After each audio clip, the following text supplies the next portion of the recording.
সুপ্রিয় দর্শক, স্বাগত জানাচ্ছি আজকের সম্পাদকীয়তে। আমি তাজওয়ার মাহমিদ। পাল্টাপাল্টি হুমকি আর উত্তেজনার পর অবশেষে ইরানে সরাসরি হামলা চালালো যুক্তরাষ্ট্র। তেহরান তেল আবিবের যুদ্ধে ওয়াশিংটনের সক্রিয়ভাবে জড়িয়ে পড়া গোটা মধ্যপ্রাচ্যে নতুন করে অস্থিরতার শঙ্কা বাড়িয়ে তুলেছে। জাতিসংঘ মহাসচিব বলেছেন, মার্কিন হামলা আন্তর্জাতিক শান্তি ও নিরাপত্তার জন্য সরাসরি হুমকি। প্রশ্ন এখন, ট্রাম্পের এই পদক্ষেপ কি দীর্ঘমেয়াদী ভূরাজনৈতিক অস্থিরতার পূর্বাভাস? সাম্প্রতিক বিষয় নিয়ে আজকের সম্পাদকীয় অবশেষে মার্কিন হামলা।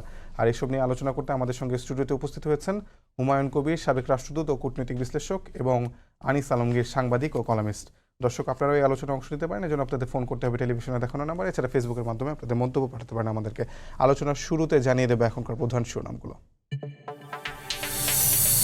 বিতর্কিত নির্বাচনের অভিযোগে বিএনপির মামলায় সাবেক সিইসি নুরুল হুদা গ্রেফতার, আছেন ডিবি হেফাজতে।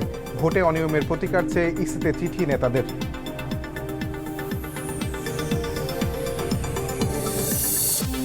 নিবন্ধনের জন্য ইসিতে 147টি দলের আবেদন। শাপলা প্রতীক চায় এনসিপি। নিরপেক্ষ থেকে সিদ্ধান্ত নেওয়ার আহ্বান নাহিদ ইসলামের। নির্বাচনে জয়ের প্রত্যাশা।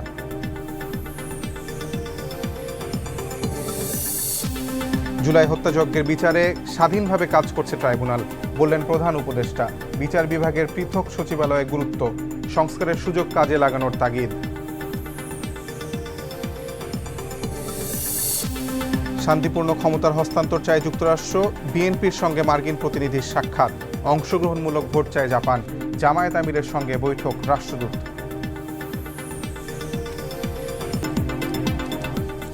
আমরা আলোচনায় আসি। সহজেই শুরুতে সহজ একটি প্রশ্ন হুমায়ুন কবির স্যার, আপনাকে দিয়ে শুরু করতে চাই। টানা 37 ঘন্টা উড়ে যুক্তরাষ্ট্র যে ইরানে হামলাটি চালালো, সেই হামলায় আসলে যেটি ট্রাম্প দুদিন আগে বলেছিলেন যে আসলে হামলা যুক্তরাষ্ট্র সরাসরি হামলা করবে কিনা সেটি 2 সপ্তাহের মধ্যে সিদ্ধান্ত জানাবে, কিন্তু অথচ দুদিনের মাথায় যে হামলায়, সেই হামলাটিকে আসলে পুরো বিশ্বে একটি নতুনভাবে অস্থিরতা তৈরি করলো কিনা? ধন্যবাদ আপনাকে। কিছু অংশে অস্থিরতা তো তৈরি করলোই। তার কারণ হচ্ছে যে এটা শুধুমাত্র যে মার্কিন সামরিক হামলা তা নয়, এর মধ্য দিয়ে কিন্তু মধ্যপ্রাচ্যে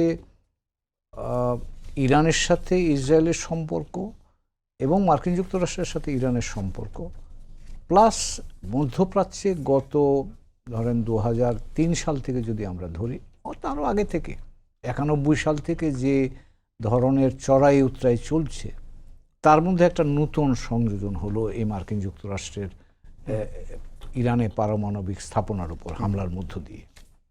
এবং এখানে একটা সামরিক দিক আছে, সেটা হচ্ছে যে আমরা জানি যে এগুলোকে তারা B-52 বোমার্স দিয়ে বাংকার বাস্টার বম্বস তারা ব্যবহার করে এটা ধ্বংস করেছে।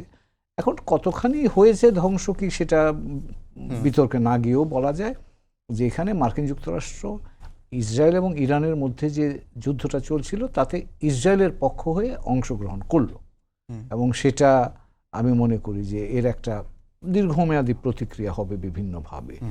একটা ধরুন যদি হয় যে এখন ইরান, মার্কিন যুক্তরাষ্ট্র কিন্তু ইরানের প্রতিপক্ষ, সরাসরি প্রতিপক্ষ। এখন ইরান বলছে, এবং তার আগেও বলেছে, এখনও বলছে যে তারা আঘাত পেলে প্রত্যাঘাত করবে।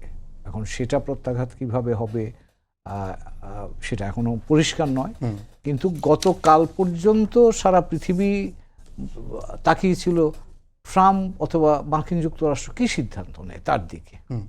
এখন কিন্তু আবার সকলের দৃষ্টি নিবদ্ধ হয়েছে ইরান কি সিদ্ধান্ত নেয়, কারণ ইরানের সিদ্ধান্তের উপরে নির্ভর করছে এই যুদ্ধটা কি সীমিত যুদ্ধ থাকবে নাকি আরো বিস্তৃত হবে। তো কাজে ইরানের সিদ্ধান্তের উপর, কিন্তু আমার যেটুকু মনে হচ্ছে আপাত দৃষ্টিতে ইরান তার সুযোগ এবং সময় মতে সিদ্ধান্ত নেবে তারা কি করবে, কিন্তু এই মুহূর্ত পর্যন্ত তারা এই যুদ্ধটাকে সীমিত রাখতেই আগ্রহী, এটা আমার কাছে মনে হচ্ছে। তার কারণ ইরান যদি এই যুদ্ধটাকে বিস্তৃত করে, মার্কিন বাহিনীর উপর যদি আক্রমণ করে, মার্কিন স্থাপনার উপর যদি আক্রমণ করে, নিশ্চিতভাবে মার্কিন যুক্তরাষ্ট্র আরও শক্তি নিয়ে ইরানের উপর আক্রমণ চালাবে, যেটা প্রেসিডেন্ট ট্রাম্প বলেছেন যে তোমরা যদি শান্তিপূর্ণভাবে এটা শেষ না করো তাহলে আরও জটিলতা বাড়তে পারে, হুমকিও তিনি দিয়েছেন। তো কাজেই এখানে এই সামরিক বিষয়টা একটা বিষয় আছে।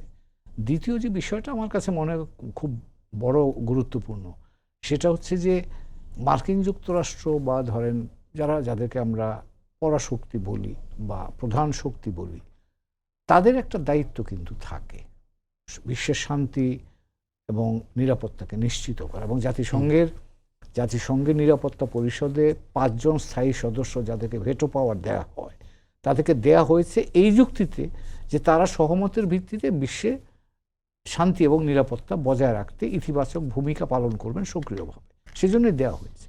এখন মার্কিন যুক্তরাষ্ট্র এই যুদ্ধে জড়িয়ে যাওয়ার ফলে যেটা দাঁড়ালো, তাদের যুক্তি হচ্ছে ইরানকে আমরা পারমাণবিক অস্ত্র তৈরি করতে দেব না। সেটা একটা অবস্থান হতে পারে, কিন্তু এই আক্রমণের মধ্য দিয়ে মার্কিন যুক্তরাষ্ট্র যে কাজটা করলো সেটা হচ্ছে তাদের উপর অর্পিত যে আন্তর্জাতিক দায়িত্ব আছে সেই দায়িত্বটা থেকে কিন্তু তারা সরে গেল, এবং ফলে যেটা হয় যে এখন মার্কিন যুক্তরাষ্ট্র মনে করা হতো মার্কিন যুক্তরাষ্ট্র শান্তি এবং স্থিতিশীলতার পক্ষে কাজ করবে, এখন তো আর সেই যুক্তি তার পক্ষে আর সেটা ব্যবহার করতে পারবে না।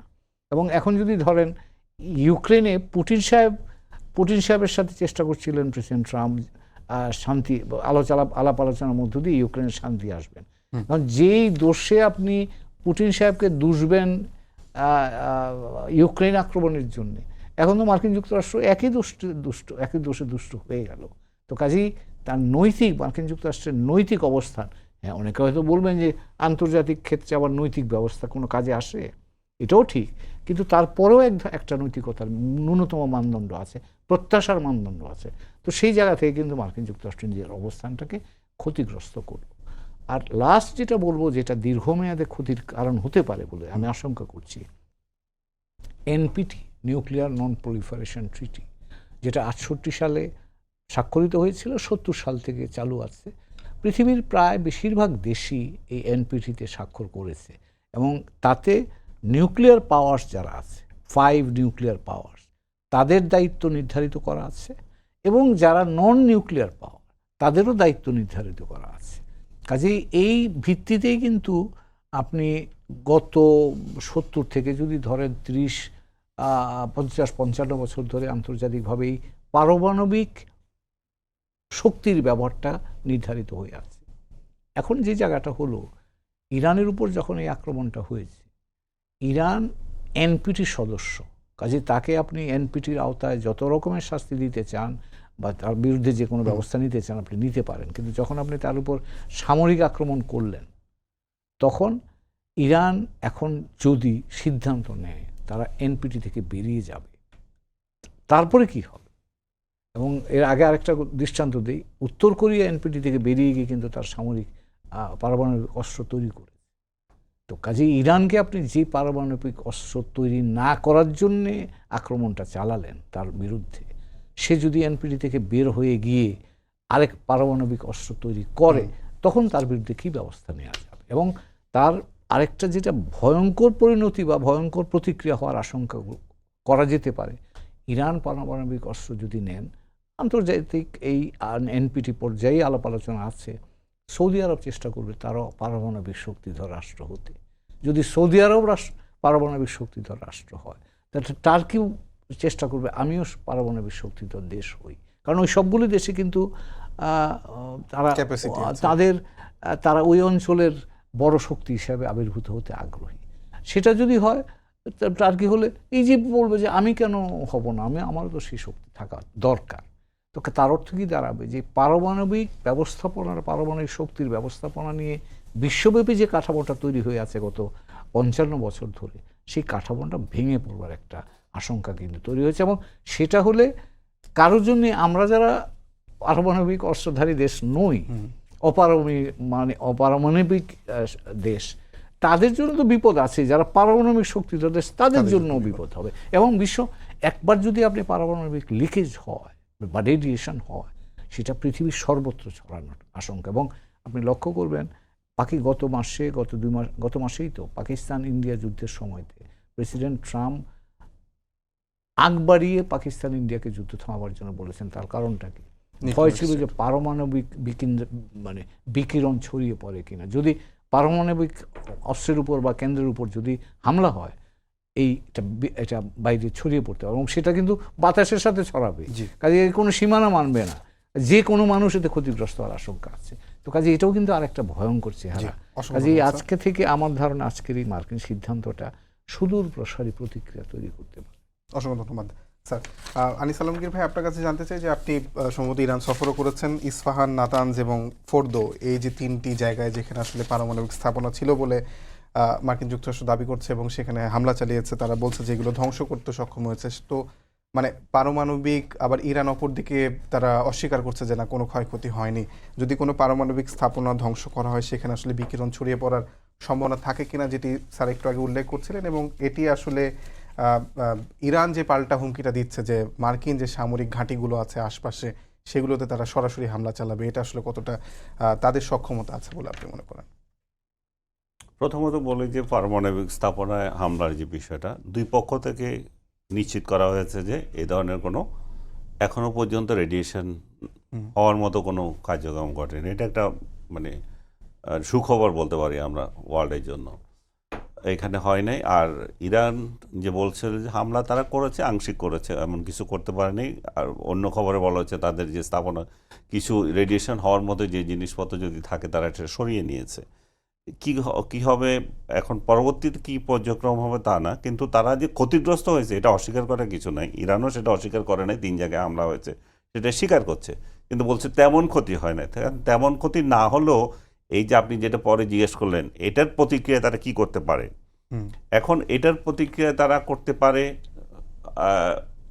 আমেরিকার যে স্বার্থ যেখানে যেখানে আছে মিডল ইস্টে, সেখানে হামলা করতে পারে। সবচেয়ে বড় যে এটা যে বিষয়টা এখন ইরান পার্লামেন্ট অনুমোদন করলো, আপনাদের খবরে দেখলাম, হরমুজ প্রণালী, সেখানে সেটা সে অধিকার নিয়ে সেখানে হামলা করতে পারে। এটা হচ্ছে সবচেয়ে বড় আশঙ্কা করছি আমি। সেখানে যদি কোনো জাহাজকে হামলা করে, সেখানে যদি তেলবাহী জাহাজকে হামলা করে, কিংবা অস্ত্রবাহী কোনো জাহাজকে হামলা করে, বা অন্য জাহাজের একটা আতঙ্ক তৈরি হয়েছে, এবং সেটার কারণে দেখবেন যে আপনি আগামী কয়েক দিনের মধ্যে তেলের দাম কি হারে বাড়বে।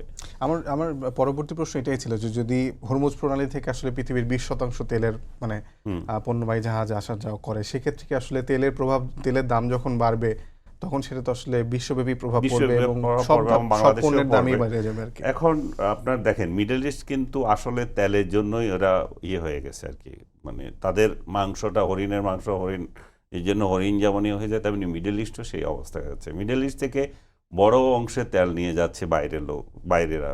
আমেরিকা তো আছে এখানে। আমেরিকার যদি হিসাব করেন আপনি তেলের ইয়েতে, সারা ওয়ার্ল্ডে যে তেল ব্যয় হয় সেখানে 25% একাই ব্যয় করে আমেরিকা, এবং তার উৎপাদন হচ্ছে মাত্র 3%, আর বাকিগুলো অন্যেরা দিচ্ছে। সৌদি আরব আছে এখানে, সে নিজেও কিন্তু বড় উৎপাদনকারী একটা দেশ, নাম্বার 1-এ আছে। সৌদি আরব আছে, তারপর রাশিয়া আছে, ইরানের অবস্থান এখানে আছে, ইরান 7 নম্বর বা 6 নম্বরে এই জাতীয় আছে। তো সার্বিকভাবে তেল কিন্তু একটা বড় টার্গেট। এই তেলের বাজার দিয়ে সারা ওয়ার্ল্ড আবার আসতে পারে। ইভেন তেলের বাজার যদি একটা উলট পালট হয়, রাশিয়ারও তো লাভ আছে এখানে। রাশিয়া কোন দিকে যাবে সেই জিনিসটা আগামীকাল ইরানের পররাষ্ট্রমন্ত্রী তার সাথে মিট করতে যাচ্ছে। সে কি ঘটনা তখন দাঁড়ায়, রাশিয়ার অবস্থানটা। আমি ব্যক্তিগতভাবে বিশ্বাস করি রাশিয়া, চায়না এগুলো কিন্তু আসলে লিভ সার্ভিস দেবে, এগুলো ডাইরেক্ট কিন্তু ইনভলভ হবে না। ভাই বলছিলেন যে বিশ্বের মোড়লেরা ঠিক করে কে কীভাবে চলবে, এটা আপনার যেটাকে ভাষায় বলেন ওনারা যে ওয়ার্ল্ড অর্ডার, যে মুরব্বীরা ঠিক করে কীভাবে চলবে। সেই ওয়ার্ল্ড অর্ডারটা আপনি যদি খেয়াল করে থাকেন, দ্বিতীয় বিশ্বযুদ্ধের পর চেঞ্জ হয়ে গেছে। চেঞ্জ হয়ে এটা সোভিয়েত রাশিয়া প্লাস ইউএসের মাধ্যমেই ছিল কোল্ড ওয়ার, যেটা বলে সেই সময় থেকে। তারপরে যখন সোভিয়েত ইউনিয়ন ভেঙে গেল, আমেরিকা একছত্র অধিকারী পেল, তখন তার ইচ্ছা অনুযায়ী সে যা কিছু করতে পারে। এখন যেটা হচ্ছে বলছে জাতিসংঘের যে নিরাপত্তা পরিষদে যারা আছে তারা, আমি মনে করি যে তারা না, আসলে এখানে এখন যে মাতব্য এটা হচ্ছে সেটা হচ্ছে America, China, Russia, European union, এই কয়জনই মিলে, জাতিসংঘ নিজে তো আছে, এই কয়জনই মিলে ঠিক করছে। কিন্তু এই ঠিক করার মধ্যেও ইউএসএ কোনো তোয়াক্কা করছে না। তার স্বার্থ যেখানে লাগে সে সেখানে কোনো তোয়াক্কা করছে না। তার স্বার্থ এখানে লেগেছে। সে বলছে যে আমি এখানে রিজিম চেঞ্জ করতে আসিনি, আমি তার স্থাপনাগুলো ধ্বংস করতে এসেছি। কেন আসছি? 87 সাল থেকে এখানে যে সরকার প্রতিষ্ঠা হয়েছে, আজকে মনে করেন 45 বছর হয়ে গেছে, এই সরকারটা আমার যে মিত্র তার জন্য হুমকি।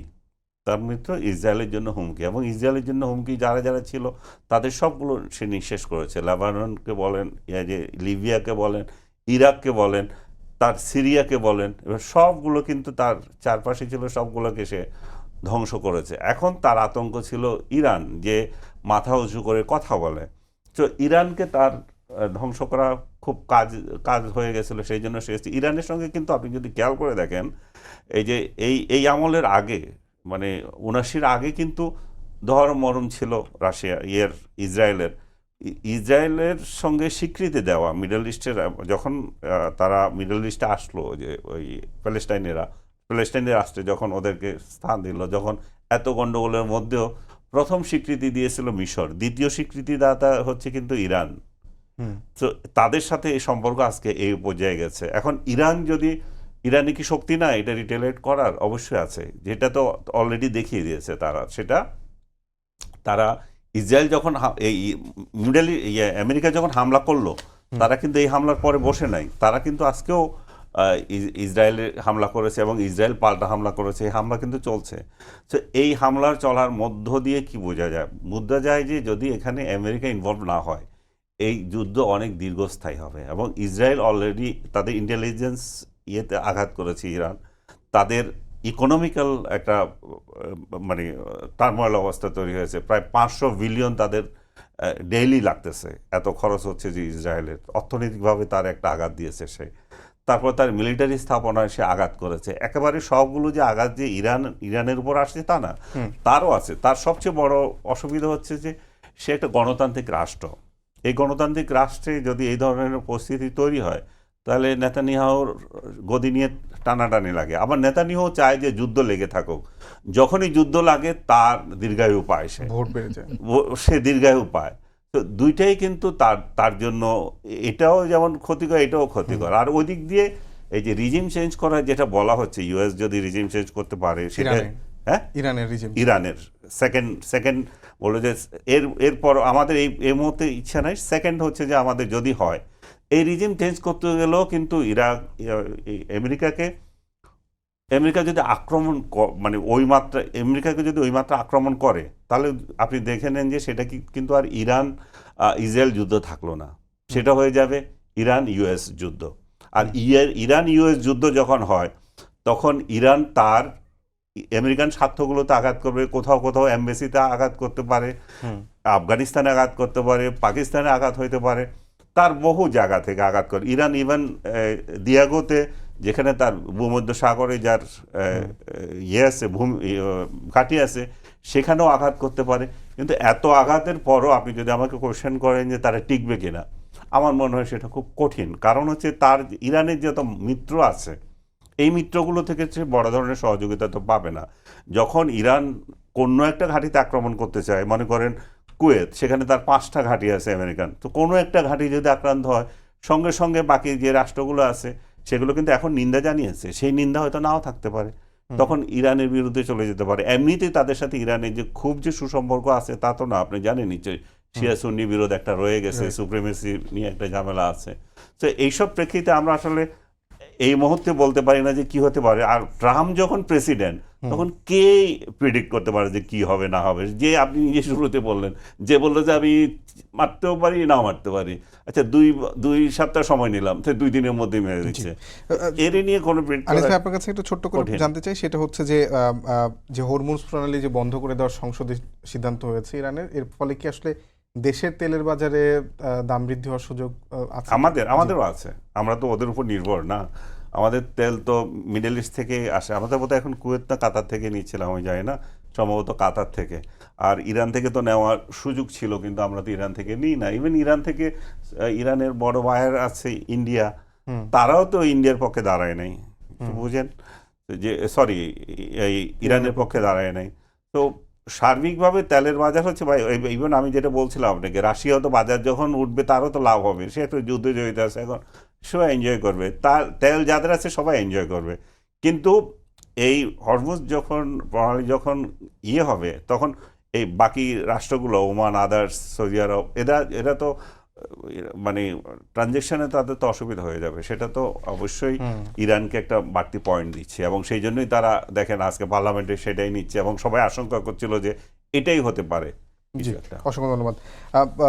স্যার, একটা প্রশ্ন, সেটি হলো যে আনিস ভাই বলছিলেন যে লিপ সার্ভিস করে রাশিয়া চীনের কথা তিনি উল্লেখ করছিলেন। আসলে ইরানের এই যে পরিস্থিতি, সেখানে আসলে মৌনভাবে সমর্থন বা ভোকাল ওয়েতে সমর্থন দিয়ে আসছিল, কিন্তু সামরিক সহায়তা দেখি ইরান চীন সহায়তা করবে কিনা, এবং সেখানে তারা মানে এই যেটা আসলে যদি ইরান চীন সহায়তা করে সেক্ষেত্রে তো আসলে যুদ্ধটা আসলে বিশ্বযুদ্ধের দিকে এগোবে। ধন্যবাদ। আপনি যেটা বললেন সেটা দুইভাবে দেখতে হবে। একটা হচ্ছে যে এখন যুদ্ধ প্রয়াসের সাথে তারা যুক্ত হবে কিনা, এই প্রশ্নটা কিন্তু জবাব আমি দিতে পারবো। তার কারণ হলো যে এই মুহূর্তে রাশিয়া তার নিজের যুদ্ধ নিয়ে, ইউক্রেনের যুদ্ধ নিয়ে ব্যস্ত, এবং পুতিন সাহেব 3 দিন আগে বলেছেন যে এটা ইরানকেই সামাল দিতে হবে, আমরা এটার মধ্যে নাই। এটা গেল একটা বিষয়। এই মুহূর্তে যে আগামীকাল ইরানের পররাষ্ট্রমন্ত্রী তিনি যে যাচ্ছেন, আব্বাস আরাকচি, তিনি রাশিয়াতে পুতিনের সঙ্গে সাক্ষাৎ করতে যাচ্ছেন, তাহলে সেটার প্রভাব আসলে কি ধরনের? আমি আসছি সেটা। আনিস আলমগীর সাহেব বললেন কথাটা।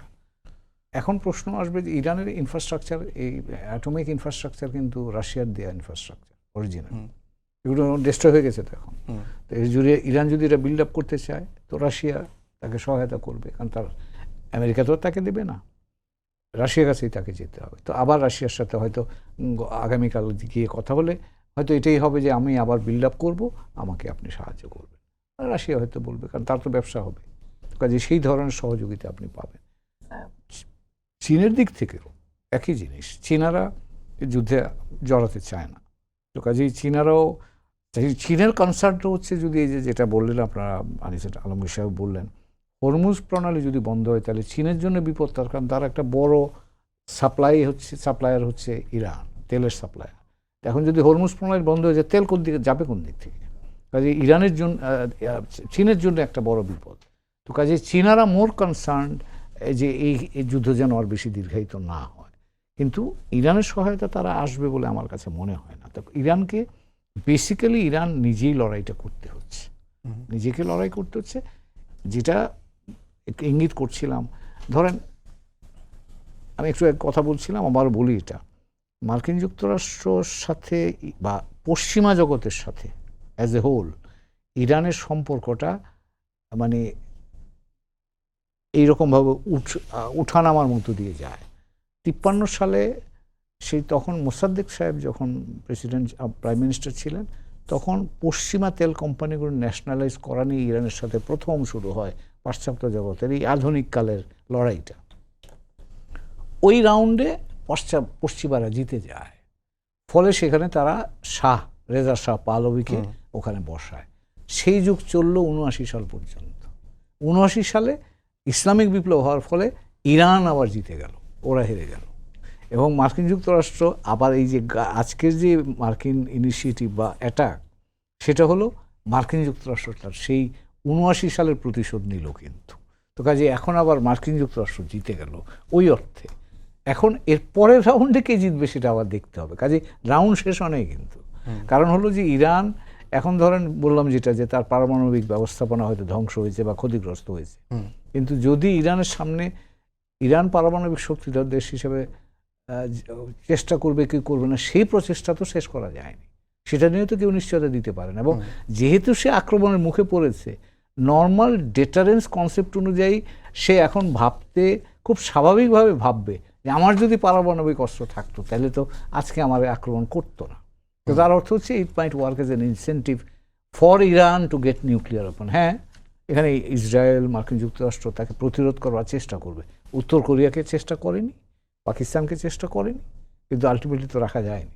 তো কাজেই একটা জাতি যদি ডিটারমিন হয় এবং সে যখন তার জাতিগত মর্যাদাটাকে যদি মনে করে যে আমার মর্যাদাটা গুরুত্বপূর্ণ, সেই জায়গায় আপনি তাকে ঠেকাতে পারবেন না। তো কাজেই আমার ধারণা এই পশ্চিমের সাথে ইরানের যে দ্বান্দ্বিক সম্পর্ক, সেই সম্পর্কটার এই আরেকটা স্তর হয়তো আজকে আমরা পার করছি বা আগামী কয়েকদিন হয়তো চলবে, এরপরে আবার আরেকটা স্তর কিন্তু আছে, এবং সেটা কীভাবে শেপ আপ করবে এই মুহূর্ত পর্যন্ত বলা যাচ্ছে। জি, অসংখ্য ধন্যবাদ। আনিস ভাই, আমাদের দেশের ভেতর থেকে আসলে অনেক সময় আসলে যে ইসলামী বিশ্বের ঐক্যের ডাক, কিন্তু আমরা মধ্যপ্রাচ্যের দিকে যখন তাকাই তখন দেখি আসলে যে সৌদি আরব কিংবা কাতার, কুয়েত, তারা আসলে সমর্থন সেভাবে ইরানকে করে না। আজকে সৌদি আরব একটি উদ্বেগ প্রকাশ করেছে যুক্তরাষ্ট্রের হামলার ফলে, কিন্তু তারা আসলে সরাসরি কখনোই ইরানকে ওভাবে সমর্থন করে না, বরং সৌদি আরব অনেক বড় একটা মানে অনেক দিন ধরে দ্বন্দ্বে জড়িয়েছিল ইরানের সঙ্গে এবং সেটি চীন আসে মিটমাট করে দেয়।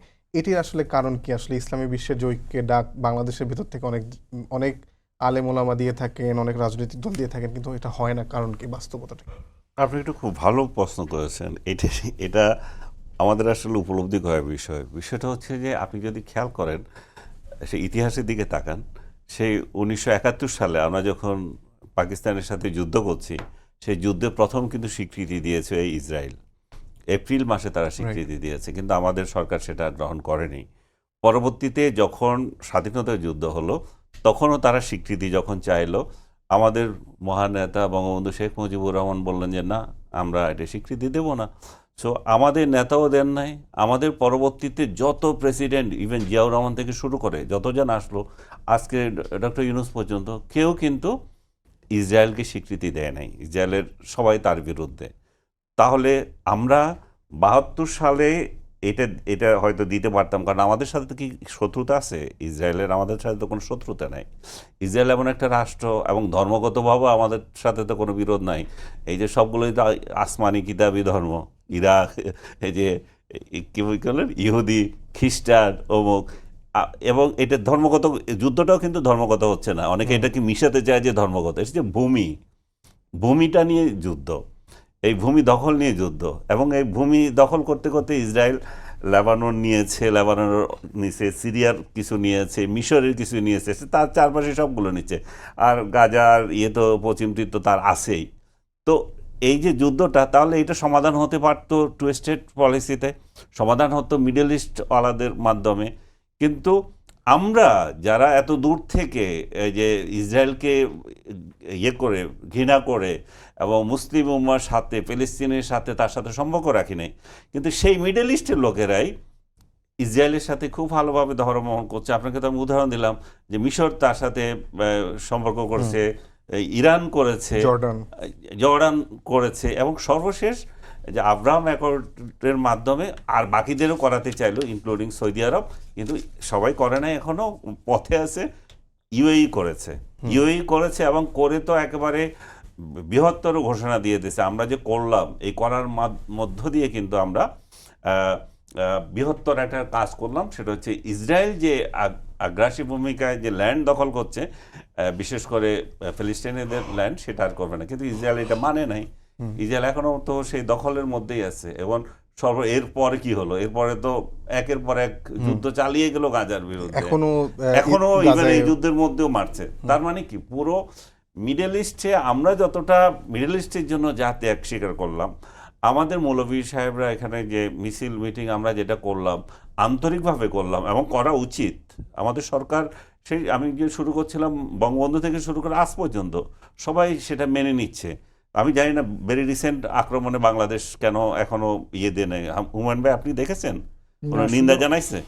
জানে, সৌদি আরবে নিন্দা জানাইছে, কিন্তু ডক্টর ইউনূস সাহেবের সরকার এখনো বোধহয় ঘুমিয়ে আছে, এখনো এটা নিন্দা জানাই নাই। সো আমরা সবাই কিন্তু এই মানে মিডল ইস্টের সাথে, বিশেষ করে ফিলিস্তিনিদের সাথে আমরা আমাদের চেতনা ধরে রেখেছি। আমার মনে হয় যে সেটা আগামী দিনও থাকবে, কারণ ইসরায়েল যে অন্যায্যভাবে মানবতার চরম লঙ্ঘন করছে, সেই লঙ্ঘনকে কোনো বিবেকবান রাষ্ট্র মেনে নিতে পারে না। আমরা বাংলাদেশিরা সেই বিবেকবান হই নাই যে আমরা আমাদের স্বার্থে, আমাদের সেটা মেনে নেব। কিন্তু এটা একটা অলিখিত কথা, আপনাকে আমি বলে যাই, এটা আপনি দেখবেন, যদি সৌদি আরব ডিসিশন নেয় যে ট্রাম্প চাপ দিল যে এর সাথে সম্পর্ক করতে হবে ইসরায়েলের সাথে, বাংলাদেশ কিন্তু ওই মাসেই, ওই সপ্তাহে করবে, এটাতে কোনো সন্দেহ নাই। মানে সৌদি আরব করবে না বাংলাদেশ করবে? সৌদি আরব যদি করে, সৌদি আরব যদি কূটনৈতিক সম্পর্ক স্থাপন করে, বাংলাদেশ করবে। বাংলাদেশের মক্কাতে, তো বাংলাদেশ তখন আর না করবে না এবং করতেও পারবে না। বাংলাদেশের পয়েন্ট পলিসি, আমার ভাই এখানে আছে, উনি মাইন্ড করবেন হয়তো, বা আমার অর্ডার সিটি আনিস, এগুলো কি বলে, আমরা কি করছি, ওনাদের ফরেন পলিসি চায়না আর সৌদি আরব ঘিরে, বাকিগুলো হচ্ছে খুচরা। আপনারা যেগুলো দেখেন আমেরিকা, তারপরে ভারত, এগুলো হচ্ছে বাকি কাহিনী। তো সেই অর্থে ওনারা কিন্তু এটা মেনে নেবেন। আর ইসরায়েল এখনও যেটা চলতেছে, ইরানের সাথে যেটা চলতেছে, সেটাও তো একই উদ্দেশ্য। বলছে যে আলোচনার টেবিলে আসতে হবে। আর আলোচনার টেবিলে আসা মানে কি? আলোচনার টেবিলে আসা মানে হচ্ছে বাধ্য করা যে 0% আপনার ক্ষমতা থাকবে আপনার ইউরেনিয়াম আর্নের ক্ষেত্রে। ইউরেনিয়ামের বর্তমানে আর চুক্তি যেটা হয়েছিল তাদের সাথে 5 জাতি 6 জাতির যেটা চুক্তি হয়েছিল, সেখানে বোধহয় less than 5% ছিল। আর সেই জায়গায় এখন ট্রাম্প তাকে বাধ্য করবে যে 0% আনো, তার মানে ইউরেনিয়াম তুমি সংগ্রহই করতে পারবে না। সেই নাকে খত দিয়ে আপনার ইরানকে হয়তো বাধ্য করতে পারে, কিন্তু ইরান কতটা বাধ্য হবে আমরা সন্দিহান। হুমায়ুন ভাইও বলছেন যে সন্দিহান, কারণ ইরান এমন একটা দেশ, সেটা অন্য দেশগুলোর মতো না, মিডল ইস্টে অন্য দেশগুলোর মতো না। তাদের যে কাঠামো তারা গত 45 বছরে তৈরি করেছে, একজন গেলে আরেকজন আসবে, এবং এত সহজে তারা চলে যাবে না। এবং তাদের ল্যান্ড, তাদের দেশ এত বড়, ইসরায়েলের সঙ্গে যেহেতু তুলনা করলে 75 গুণ বড় একটা রাষ্ট্র। তারা তো সার্বিকভাবে তারা এই ট্রাম্পের কথা একেবারেই চুপ হয়ে যাবে তা না। কিন্তু আমি ইরাকের অভিজ্ঞতা থেকে আপনাকে বলতে পারি, যখন বোমা এইভাবে চলছিল যুদ্ধের মধ্যে, আমি আমার 51 দিনের যে থাকার অভিজ্ঞতা সেটাতে দেখেছি যে যখন যুদ্ধ শুরু হয়ে গেল, যখন আমেরিকা একের পর এক বোমা মারছে, তখন কিন্তু এই ধরনের রাষ্ট্রগুলো যত কথাই বলুক, এদের সামর্থ্য নাই যে এটা প্রতিরোধ করা। যেমন দেখেন কালকে যখন 30টার মতো আসলো বোমারু বিমান আসলো, সেই আমেরিকা থেকেই আসলো, এত দূর থেকে 37 ঘন্টা আসলো, এসে এতগুলো বোম মারলো। বোম 15টা না 30টা, 15টা বোধহয় বিমান। তো এতগুলো যখন বোম মারলো, 15টা বিমানে যখন বোম মেরে যাচ্ছে, তখন ইরান কি করেছে? ইরান কি একটা গুলি ছুড়েছে? পারছে? হয় তাদের এখানে তাদের যন্ত্রপাতি বিকল ছিল, কিংবা তারা নীতিগত সিদ্ধান্ত নিয়েছে না আমরা এর মধ্যে পারবো না। সো আমরা যখন এখানে বসে বসে বলি যে আমরা হেন করেঙ্গা তেন করেঙ্গা, ওইগুলো করে ফেলবে, অতটা বাস্তব না। এইসব জায়গায় তাদের বাস্তবতাও তারা উপলব্ধি করবে। অসংখ্য ধন্যবাদ আনিস ভাই। হুমায়ুন কবির স্যার, আপনার কাছে প্রশ্ন শেষ হলো যে জাতিসংঘের মহাসচিব তিনি বলেছেন যে যুক্তরাষ্ট্রের এই হামলা আন্তর্জাতিক শান্তি ও নিরাপত্তার জন্য সরাসরি হুমকি। কিন্তু আমরা জাতিসংঘ যখন আসলে দ্বিতীয় বিশ্বযুদ্ধের প্রেক্ষাপটে মানে প্রতিষ্ঠিত হলো, তখন জাতিসংঘ যে ভূমিকা রাখার কথা ছিল, বিশ্বের যে সংঘাতগুলো ঘটে, সেগুলো ইউক্রেন রাশিয়ার যুদ্ধ হোক, ফিলিস্তিন ইসরায়েলের হামলা হোক, কিংবা ইরান ইসরায়েলের যে সংঘাত, সেখানে কি আসলে জাতিসংঘ প্রত্যাশিত ভূমিকা পালন করতে পারে কিনা, এবং না পারলে সেটা কেন পারে না? ধন্যবাদ আপনাকে, খুব একটা চমৎকার প্রশ্ন করলেন।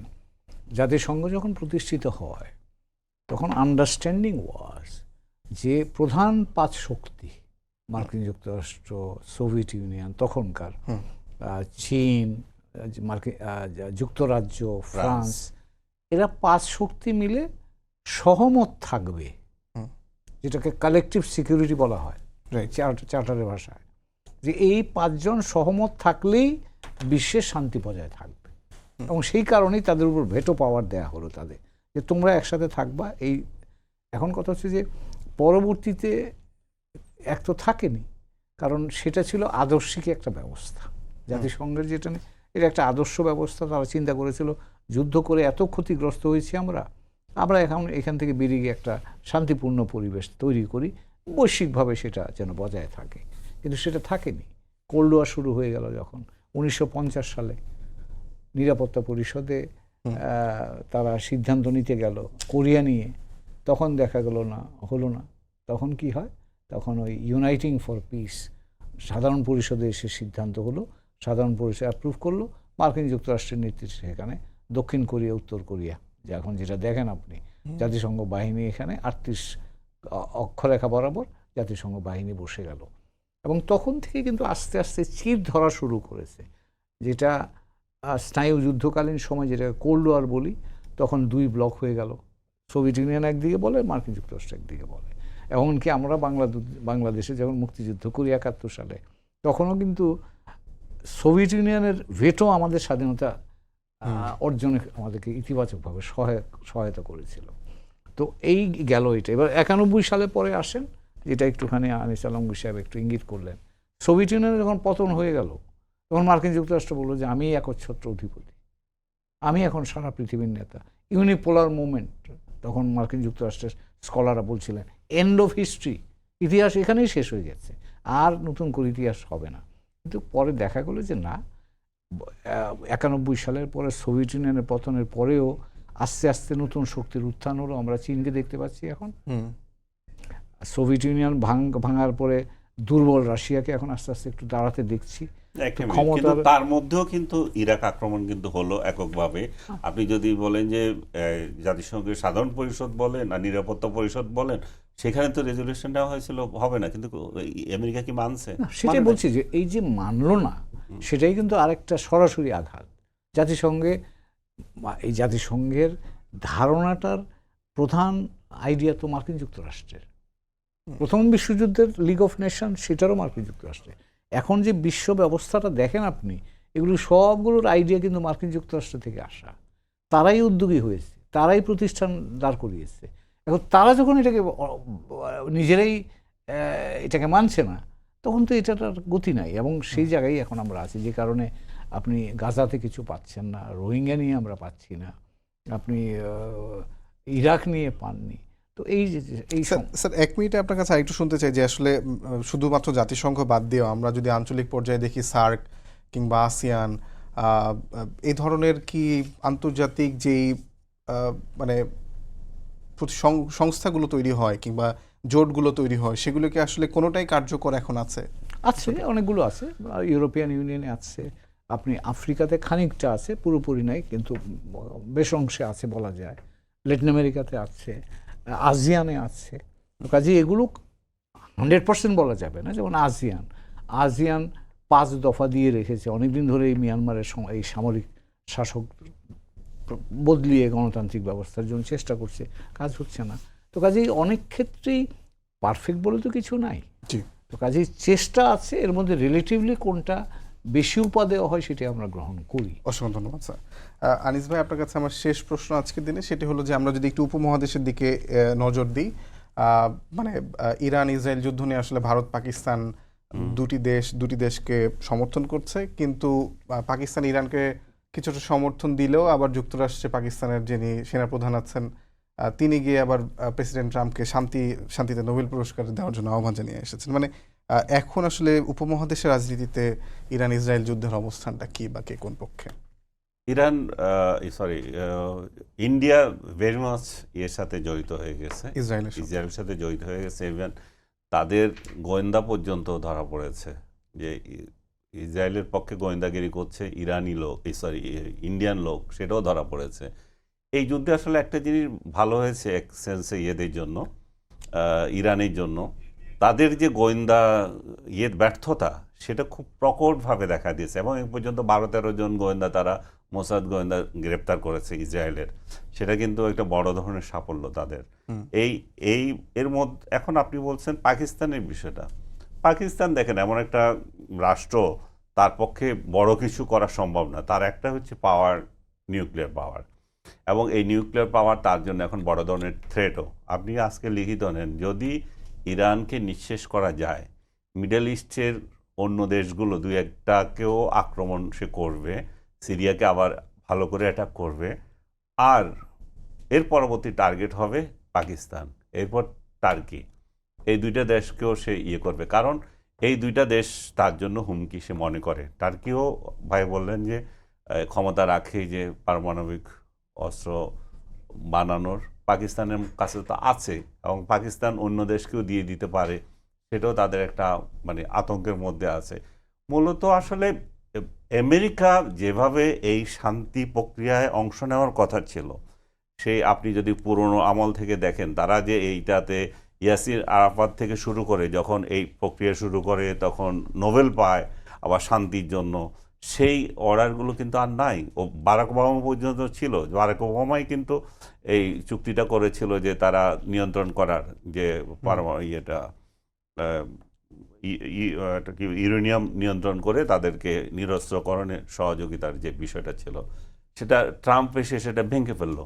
এবং এই ভেঙে ফেলার মধ্য দিয়ে এতদিন ধরে যে একটা ইমেজ ছিল আমেরিকার, তারা একটা ব্রোকার হিসাবে কাজ করছিল, দুই দেশের শান্তি প্রতিষ্ঠা কাজ করছিল। এখন সে চরম মানে ডিসঅনেস্ট একটা ব্রোকার হিসাবে পরিচিত হয়েছে। তাকে আর কেউ বিশ্বাস করবে না, মিডল ইস্ট আর কেউ বিশ্বাস করবে না। এখন গদি রাখার জন্য হয়তো তাকে অন্য দেশগুলো মানে সম্পর্ক রাখবে, কিন্তু জনগণের দিক থেকে যদি আপনি চিন্তা করেন তাহলে জনগণ কিন্তু একটাও এখানে ছাড়বে না। আর ইরান তো মরে গেলেও আবার একটু দাঁড়ানোর চেষ্টা করবে।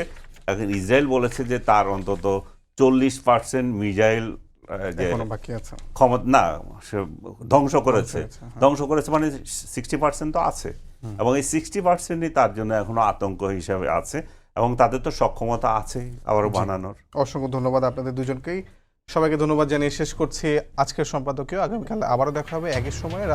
শুভরাত্রি।